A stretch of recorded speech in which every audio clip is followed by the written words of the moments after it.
hand here that's furthest away from the camera, and I'm holding my body onto the thigh like this with the other arm. You can hold the support hand if you want to, but I don't need to for this one. Then you straighten your back, make sure that your ribs and tummy are pressing into the thigh, and then use quadricep, the large muscle at the front of the thigh here, to slowly push the foot away from you. So here we're invoking the reciprocal inhibition reflex. That is, quadricep is inhibiting hamstring here as I extend the knee, and the reason for holding the body onto the leg is to reduce the apprehension reflex, that fear dimension. Now in this position here, two contractions are possible. One, I'm going to try and pull the heel of this foot here back to the bottom by folding the knee, but weight and friction holds me in position and no movement results. The second contraction is I'm going to try and push the foot straight down into the floor, and you'll feel that activates this muscle up here, biceps femoris, near the glute muscle. And hold those contractions for at least 5 to 10 seconds. Then stop, take a breath in, square the hips, lift the chest along the leg a little bit, and when you're ready, very slowly extend the foot a bit further away from you by using quadricep on that front leg and re-straighten the back. You'll find even if you're loose, that gives you an excellent stretch, and if you're very, very loose, you can actually come down onto the floor like this and support yourself on the elbow instead of the arm.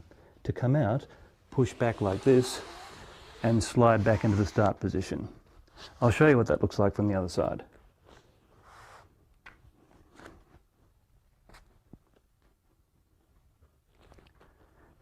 See how I'm walking the back knee back? That's to wind up enough stretch on the hip flexors to make this an effective hamstring stretch.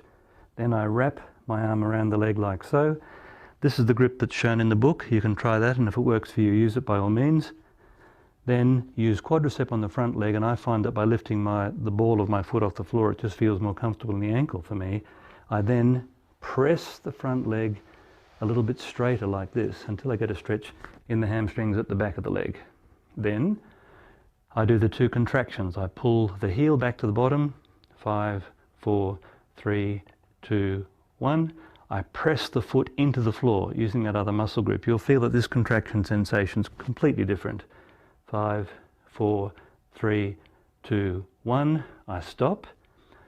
I take a breath in, pull myself back onto the leg, square the hips, and then on a breath out, slowly try to press the front leg a little bit straighter like this, and then pull back on the hand to straighten the back, and that completes it. Stay in the final position for at least half a dozen breaths in and out. Let the body go as limp as you can, and to come out of the stretch, put both hands on the floor and push back like this. Now, as always, compare left with right. Hamstring differences left to right are very common, and if you find that one side is tighter than the other, stretch it a second time. One of the most common requests we get on the website is, what are the best hamstring stretches? Well, in my view, the lunge version of the hamstring stretch is the best by far. But you can also use the bent knee to straight leg position in a conventional hamstring stretch as well. Let me show you what that looks like. I'm going to use the slidey thing for this one as well. I'm going to start this exercise with both legs out in front, like this. I'm going to put one heel on the slidey thing, and this leg here I'm going to turn out to the side and bring the foot back to the body, like so.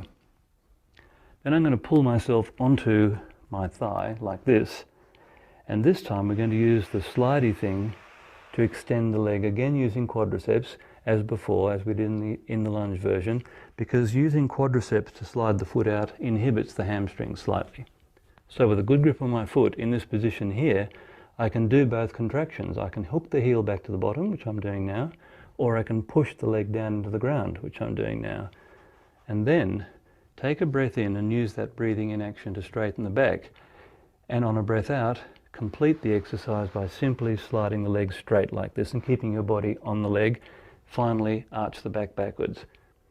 That's a much better way of doing it than the conventional way, which is to have the leg straight and to bend forward like this. Just try the bent leg version and see if you like it. And make sure, of course, you do the other side. And taking my own advice, we're going to show you the other side. So, the foot goes on the slidey thing. I'm just going to move myself back a little bit. This leg here, when you put this leg in position, don't let this hip here go back. Keep both hips absolutely square to the line of the legs and only move this foot back as far as you need to be able to bend forwards. Take a breath in, lean forward and hold the ball of your foot like this, or if holding the ball of the foot makes the sensation too strong in the calf muscle, you can always hold the heel like this. Straighten the back, slowly extend the leg using quadricep, re-straighten the back, do the 2 contractions. I'm doing the first one now, which is pulling the heel back to the bottom. I do the second one by pressing the foot straight down into the floor. Take a breath. Always use the taking in a breath action as a means of straightening your back, and then as you breathe out, push the leg as straight as you can. And for me today, that's a strong stretch. And finish it always by straightening the back. Now you'll notice that my body is still in firm contact with the thigh here, which cuts down that apprehension reflex we talked about. To come out, push yourself back. Now if one side is still tighter than the other, like my left side is tighter than my right side today,